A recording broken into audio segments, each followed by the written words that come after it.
I think the first thing you should do is sign my book. Can you do that? Glasses to do. Right. And then I'll... Yeah, I've known Dorothy for God knows how long. I came here in the 50s, 1955, and I just wish that Dorothy had written this book then, because when I met some of these people, I had no idea what they had gone through before they came here, and how really distinguished they were. I mean, a man like Eugene Zador, how many people knew about Eugene Zador here, especially in Los Angeles? Well, I'll emphasize that by a comment that Otto Klemperer, who conducted the LA Philharmonic, made at one time. He said, I never knew that there was a place with such a lack of intellectuality that existed on this earth. He used the word Geistigkeit, which also involves spirituality. But yes, he did. They did feel it was an intellectual desert. But I have to say that they brought it to be what they called a musical mecca. So feel encouraged. Well, I think it's for those who haven't read the book, perhaps you could talk about the background, what's in the first part of the book before you get to the individual composers and performers and conductors. Yes, well, Hitler had a very special feeling about music. He was a choir boy from the age of 8, and in the Austrian Catholic Church, he learned the power of music over people. So when he came to power, he wanted, as you well know, to cleanse Germany and ultimately all of Europe of kinds of people he didn't like. But he also wanted to cleanse music. And he didn't like modernism. He didn't like composers who were Jewish or homosexual. So he went after them. Music was considered a special, I think, Germany's special art, because so many of the great classical composers had been German. And he knew that if he arrested and threatened musicians so that they had to leave, and soon they were flooding out of the country, he knew that that would frighten the populace. I feel that it was a form of terrorism.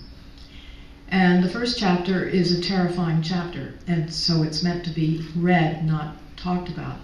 And I do try to introduce various musicians. I can't reach all of them. I wrote about 31 of these, perhaps hundreds of musicians who ended up in your city.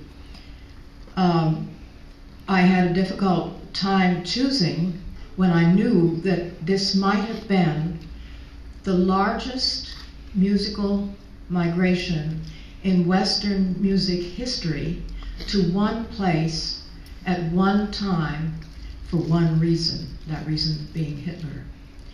And I chose the cast of 31 across the spectrum of musical activities. We didn't have musicologists come, but we had composers were a very large group, performers, and all the varieties of performance that you could have. And I also had to choose people that I knew I could reach in terms of their legacy, their papers, their letters. Some of them wrote novels. I had wonderful access because I had lived here for 24 years. I had done broadcasts, and people knew me well enough so that the families of the Emgres helped this book tremendously, and indeed the acknowledgments is quite a long list of people. Unfortunately, too many of them are no longer with us. So this was the basis. I was asked to do this book. I didn't think it up myself. I had written the previous 2 books, which I have on the table here, and we'll have down on the table when we sign books. And they were related to this. They're all in the 20th century music field. The first one was about expressionists, and my husband and I involved Schoenberg and Stravinsky, who ultimately came here. The second one was assigned to me because of the first one. Evenings on and Off the Roof was the second one, and those concerts wouldn't have developed, wouldn't have begun without the presence of this great, rich talent in this city in music. After the moment that book was published, Evenings on and Off the Roof was published, I think, in '95.